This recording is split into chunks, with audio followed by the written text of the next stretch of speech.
whispered through the darkest passages of the book of Enoch, a being tied to the desert, to punishment, and to sin attributed to him. Azazel. To some, he isn't just a fallen angel, he's a sentence. And what if I told you that behind that name stands a figure so feared that even Lucifer would avoid meeting him head-on? Today, you'll understand why Azazel is called the Angel of Death, what Enoch actually says about him, and how this presence runs through ancient tradition like a warning. Levítico capítulo 16. 2 goats before the high priest, a ceremony that may be one of the oldest in Judaism, repeated century after century on the Dia de Expiación. 2 animals, 2 lots cast. 1 goat para Yahweh, that makes sense. Another goat para Azazel, and here things get strange. The text does not explain who Azazel is. It simply places that name beside the divine name, as if they were ritual equivalents. One for God, the other for who? What? That question troubled generations of scholars because there is something deeply unsettling in that gap. The Torah usually explains its rituals, contextualizes its ceremonies, justifies its procedures. But here, before one of the most solemn rituals in the religious calendar, we find a name hanging loose with no explanation, no context. And it is not as if Azazel were mentioned in passing. The entire ritual revolves around this division. 1 goat killed as an offering to God, another sent alive into the desert, symbolically carrying all the sins of the community. The animal destined for Azazel cannot return. It disappears into the desert, taking collective guilt with it. But that raises an even more troubling question. If we are talking about monotheism, if the Torah establishes that only one God exists, why does that same text place another name in ritual, parallel with the divine name? Why is there this disturbing symmetry between para YHWH and para Azazel? Some scholars suggested that Azazel would simply be a place, a desert region where the goat was abandoned. Others proposed that it would be an archaic way of saying Boda que vai embora, an etymological explanation that would try to dissolve the mystery. But these interpretations stumble over a basic difficulty. The text uses the same grammatical structure for both destinations. When you read the Hebrew original, the construction is identical. Gorel echad la yest Ve Gorel Echad La Azazel. 1 lot for YHWH and 1 lot for Azazel. The language does not suggest that one is a place and the other is a divinity. The language suggests parallelism. That places us before an uncomfortable possibility. Perhaps this ritual preserves something much older, something prior to consolidated monotheism. Perhaps Azazel was, at some point, a recognized entity, a force with which it was necessary to deal ritually. But here we begin to enter speculative territory, and it is important to be careful. We have no direct evidence that there existed a cult of Azazel in the period when the text was compiled. What we have are indirect clues, documentary gaps, and, above all, the eloquent silence of the Torah itself about that name. What we know with greater certainty is that this silence did not last forever. There are indications that, in the centuries following the compilation of the Torah, this mysterious name began to take on a life of its own in Jewish literature. And when that happened, Azazel became something very different from a simple ritual destination. The manuscripts that preserve these later traditions suggest a radical transformation. The name that appeared without explanation in Levítico began to be associated with specific narratives, with angelic genealogies, with episodes of cosmic rebellion. Azazel stopped being a silent mystery and became a protagonist in stories about the origin of evil. But this transformation did not happen in a vacuum. It occurred within a tradition that was already grappling with fundamental questions about the nature of guilt, responsibility, and human corruption. The ritual of Yom Kippur, after all, was an attempt to solve a basic theological problem. How does a community rid itself of its collective guilt? The ritual answer was clear by symbolically transferring that guilt to an animal, which then disappeared into the desert. But the intellectual answer was more complicated. Where exactly did those sins go? Who or what received them? And why was the desert, that border region between the civilized and the chaotic, the appropriate destination? These questions likely troubled religious thinkers for generations, and it is possible that later narratives about Azazel were, in part, attempts to answer them. If sins went para-Azazel, then perhaps it was necessary to understand who this receiver was, what his nature was, what his story was. The texts that emerged from that search for answers present us with an Azazel far more elaborate than that silent name in Levitico. In these later documents, we find not only a name, but a biography, not only a ritual recipient, but a character with motivations, actions, and consequences. And these narratives, in turn, complicate our understanding of the original ritual. If Azazel was truly a rebellious entity, a force of corruption, a source of forbidden knowledge, then what does it mean to send the community's sins precisely to him? Would it be a way of feeding him, of appeasing him, of returning to him what already belonged to him? Or would it be the opposite, a way of overloading him with additional guilt, of intensifying his punishment, of turning human expiation into cosmic accusation? The literature that preserved these speculations offers no definitive answers. In fact, it seems more interested in expanding the questions than in resolving them. But what it offers is something equally valuable, a window into the process by which religious traditions deal with their own silences. Because that is what we are observing here. The process by which a textual gap becomes a narrative tradition. The name Azazel, left without explanation in Levitico, became a creative space where later generations could project their own anxieties about guilt, corruption, and cosmic responsibility. But this transformation also reveals something about the nature of ancient texts. They were not closed documents, finished products of a single revelation. They were part of a living tradition, which continued to reinterpret, expand, and problematize its own elements. The silence about Azazel in Levitico was not necessarily a problem to be solved. It was an invitation to continued reflection. And perhaps that is exactly what makes this figure so fascinating. Azazel is not merely a character in ancient literature. It is an example of how interpretive communities deal with textual mysteries, how silences become narratives, how unanswered questions generate entire traditions of speculation. When we observe the evolution of this figure, from the unexplained name in Levitico to the complex character of later literature, we are observing something fundamental about the nature of religious tradition. We are seeing how ancient texts continue to speak to new generations, not only through what they say explicitly, but through what they leave in silence. And that leads us to an even broader question. If Azazel could transform from a ritual name into a cosmic figure, what does that suggest about other mysterious elements in these ancient traditions? How many other textual silences hide untold narratives? How many other documentary gaps preserve memories of something that was deliberately omitted or gradually forgotten? These are questions that have no easy answers, but they point to something important about how we should approach ancient texts. Perhaps it is necessary to pay as much attention to what they do not say as to what they say explicitly. Perhaps silences are as revealing as declarations. In the case of Azazel, that initial silence proved extraordinarily productive. It generated centuries of speculation, narrative, and reinterpretation. It turned a ritual element into a literary tradition. It converted a textual gap into a figure that still unsettles and fascinates scholars today.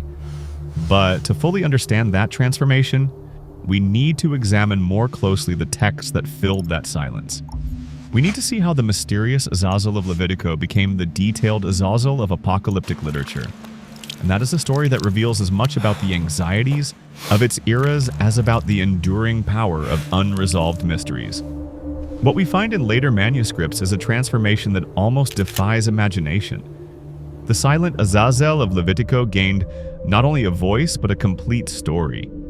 And that story is disturbingly specific. In texts such as the Primero Libro de Enoch, dated approximately to the 3rd century before the Common Era, Azazel appears as one of the leaders of an angelic rebellion prior to the flood.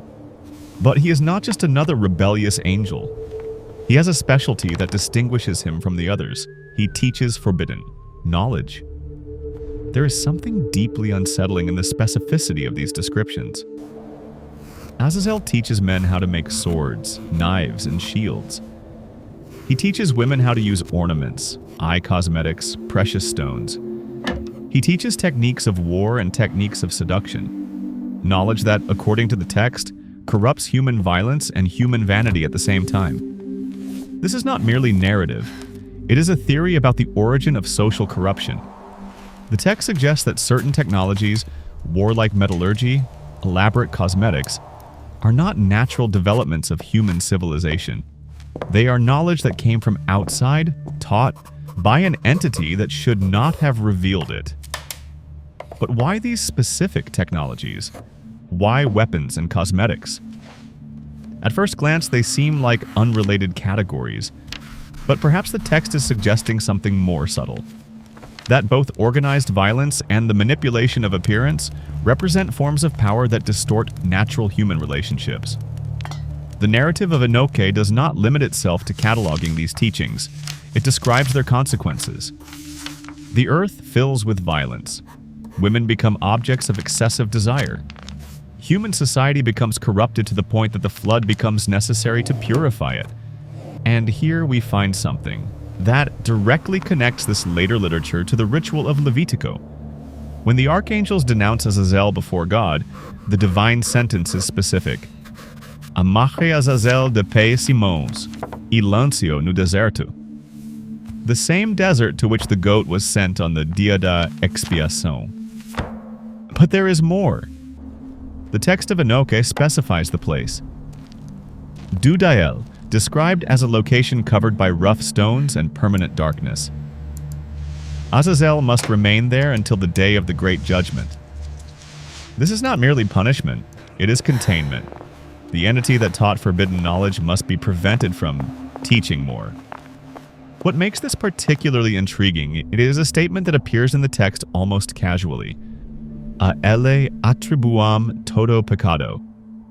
Not some sins, not the sins related to his specific teachings, but all human sin. It is maximal responsibility, transforming Azazel from a teacher of specific techniques into the ultimate source of moral corruption. This attribution raises complicated theological questions. If all sin can be attributed to Azazel, does that imply that human beings are not truly responsible for their choices? Or does it mean that human corruption always has an external origin, that it never arises spontaneously, from individual decisions? The tradition of Enoch offers no clear answers to these questions. In fact, it seems more interested in establishing Azazel as the central figure of a cosmic drama than in resolving the complexities of moral responsibility. But that tells us something important about how ancient communities thought about the origin of evil. For them, apparently, it was not sufficient to say that human beings simply choose to do evil. It was necessary to explain where the knowledge that made evil possible came from. And that explanation frequently pointed to inappropriate revelations, knowledge that humans should not have received, at least not in that way, not at that moment. This helps us understand why Azazel became such a powerful figure in these traditions. He represents not only rebellion against divine authority, he represents the more specific problem of dangerous knowledge. Information that expands human capacities in ways such that the expansion itself becomes destructive. But it is important to note that this tradition of Enoch did not completely replace the simpler interpretations of the ritual of Levitico. On the contrary, it coexisted with explanations that continue to see Azazel as a geographic place or as an archaic way of referring to the goat itself. In later rabbinic literature, for example, we find detailed descriptions of how the ritual was carried out in practice. The goat destined for Azazel was led to a specific cliff in the desert and pushed down, ensuring that it could not return. The Talmud explains Azazel simply as lugar áspero y difícil, a rocky formation suitable for that purpose. These practical explanations seem deliberately mundane when compared to the cosmic speculations of Enoch. It is as if different traditions chose completely different interpretive paths to deal with the same textual mystery. But perhaps this diversity of interpretations is precisely the point. Perhaps the name Azazel functioned as a kind of blank canvas on which different communities could project their own concerns about guilt, responsibility, and purification. For those interested in practical ritual questions, Azazel could simply be a place where the ritual happened. For those concerned with the cosmic origin of evil, Azazel could be the rebellious angel who corrupted humanity. For those focused on collective expiation, Azazel could be the appropriate receiver of transferred guilt. None of these interpretations necessarily excludes the others. It is possible to imagine traditions that combined elements of all of them, seeing the ritual as simultaneously practical, symbolic, and cosmically significant. But this also suggests something important about the nature of these ancient texts. They were not necessarily designed to provide univocal explanations of religious phenomena. They were part of living interpretive traditions, which continued to generate new meanings as they faced new questions and new contexts. The case of Azazel shows this process in action. A ritual name becomes a literary figure, which in turn generates traditions of speculation, coexisting with more prosaic interpretations of the same phenomenon. Each layer of interpretation preserves something of the previous one, but also adds new elements that complicate the overall picture. And perhaps it is exactly this complexity that makes figures like Azazel so enduringly fascinating. They carry multiple layers of meaning, multiple interpretive traditions, multiple answers to fundamental questions about guilt and responsibility. When we try to understand Azazel today, we are not dealing only with a character from ancient literature. We are dealing with centuries of religious reflection on problems that still trouble us. How do communities deal with collective guilt?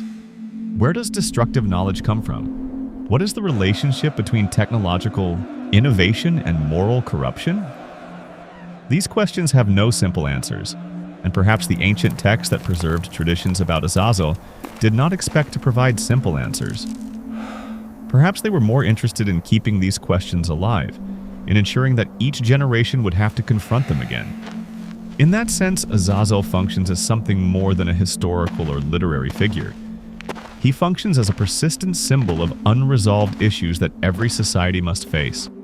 Questions about responsibility, about the unintended consequences of knowledge, about the price of civilization. And perhaps that is why this figure continues to appear in contemporary contexts, reinterpreted and reimagined, yet still carrying echoes of those ancient concerns. Azazel became a way to speak about anxieties that transcend any specific historical period. But this also leaves us with a final question. If Azazel represents enduring issues about knowledge and responsibility, what does his textual evolution teach us about our own era? What kinds of knowledge do we consider dangerous? What kinds of responsibility are we willing to attribute to external forces? These are questions that each generation must answer for itself. Ancient texts about Azazel do not give us those answers, but they show us how other eras grappled with similar questions, and perhaps that is enough to help us think more clearly about our own dilemmas.